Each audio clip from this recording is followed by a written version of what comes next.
This week we're talking about communication in the self. This slideshow's got some extra material from what's in the textbook, but it also refreshes and reviews some of that material. All right, so this week what I wanted to talk about is the dramaturgical perspective. And the notion of identity management that's so prevalent in this chapter. Another word for identity management is strategic self-presentation.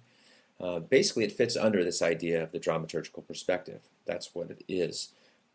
A guy by the name of Goffman, a sociologist, came up with this idea back in the 50s, and interpersonal communication scholars really grabbed onto it. And it's a very popular idea.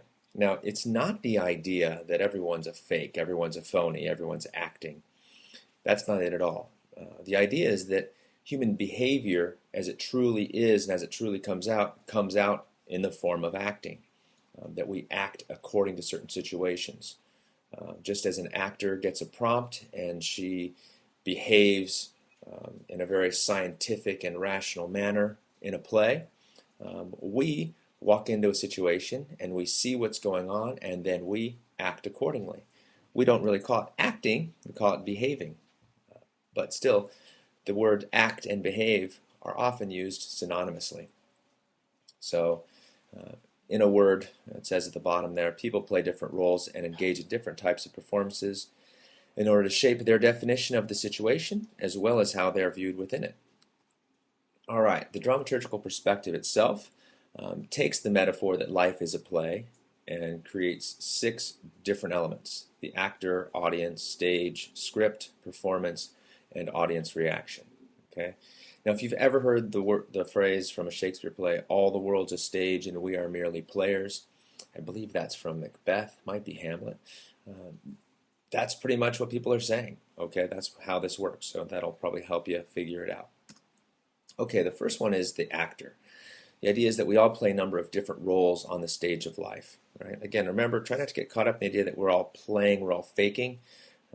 This is just who we are. Right? You might be a student. You might be a boyfriend, girlfriend to somebody, husband, wife. You might be a child. You might be a parent. You might be both of those things. You're probably an employee or you're an employer. And there are other roles that you fill. And in all those different roles, you behave differently probably. All right, the second component is the audience. Audience is huge, from public speaking to interpersonal communication to group communication. Right? We always tailor what face we present to the values and preferences of specific people. If we know they like a certain thing or dislike a certain behavior, we're probably going to react to that and behave accordingly. Okay. For example, we drive safely in front of police officers, even if many of you speed and run stop signs and all that stuff.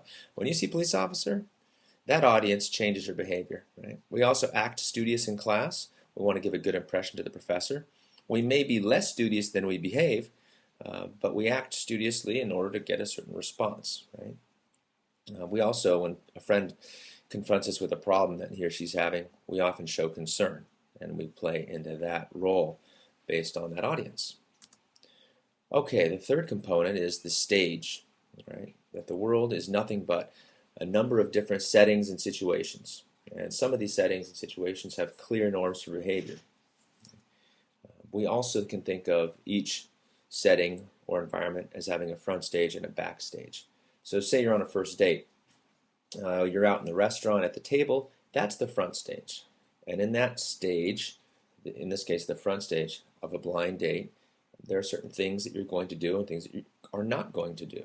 Things you might say, things you might not say. Okay? Now, if you excuse yourself to use the restroom can be seen as your backstage. Okay? That's where you might check your teeth, look at your hair, check your breath, maybe chew some gum real quickly. I don't know. Whatever you do in the backstage, everyone's got their own thing. Right? But you don't want that other person to see necessarily. Later on, when you've been going out for a while with somebody or you're married, the backstage gets really small and maybe even disappears. Right? But that's part of that stage. Right? The stage that exists between married couples is typically pretty open. There's not a whole lot of backstage there. At least we hope not. All right, and so our behavior on each stage is different, whether it's a totally different stage or whether it's a front stage or backstage within one environment. All right, the fourth one we've got is the script. We all use well-defined scripts that define how we're going to behave in the various settings. We don't really think about these scripts, we just act on them, right? The one script you would think about, or some scripts you think about, are serious ones, like a job interview.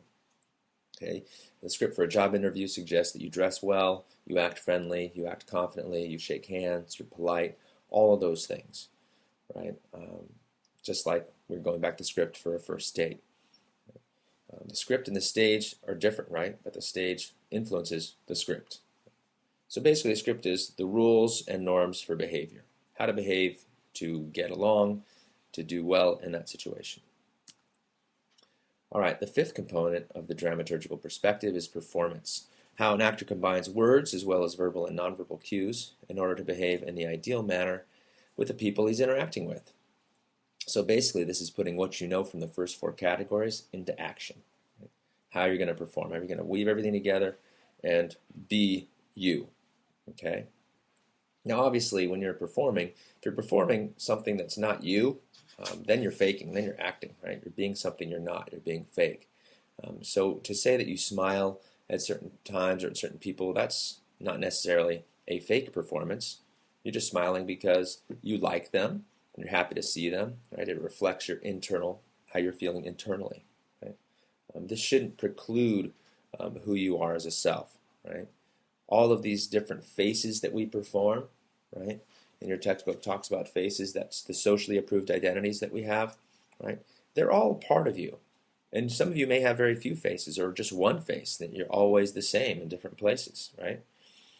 And this is you can discuss this ad nauseum. You could probably spend a whole course. In fact, psychology courses spend many courses on this idea of who we are as a self and how it's created, right? But the idea is that you can take away here is that we all put on different faces, different components of ourself, different faces that are socially approved for our behavior, generally to get something that we want. And that doesn't have to be money. It can just be being appreciated, getting a job, having our boss like us, all right? And sixth is audience reaction. Okay? In all communication situations, right, we receive feedback from the people around us, and that feedback tells us how we did. Did we do well? Did we do poorly? Do we need to fix something? Do we need to change something? And typically we think back on that, and then the next time you're in a job interview, you'll make sure you take a shower, for example, right? Say you realize, oh my gosh, I stink, right? Or I sweat a lot in interviews, so I need to make sure that I wear a lot of cologne or something, right? Or you might find that things went great, and you might put that away and say, okay, cool. Because of that reaction, I'm going to know that I can use that in the future, right? If you're trying to meet somebody new and it works, you're like, oh, cool, I'll use that next time. So all of these things together combine to create the dramaturgical perspective. And again, it's not an idea that everybody's a phony.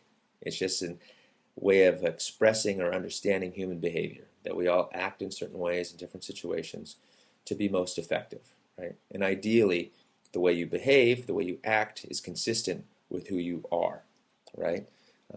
Not just your presenting self, the way you want to be seen, but that all those faces and all those performances, they all match up to your perceived self at some level, right? And if there's a lot of conflict there between your perceived self and these performances you've given, there's going to be some tension in your life, okay? All right, so that's it. Oh, and I've just got a slide here, shows you where I got this information. I'll show you Erving Goffman's name there and the specific book where I got this information. All right, I'll read it in case you can't see it. It's Interpersonal Communication by Canary, Cody, and Manusov. All right, hope you have a good week.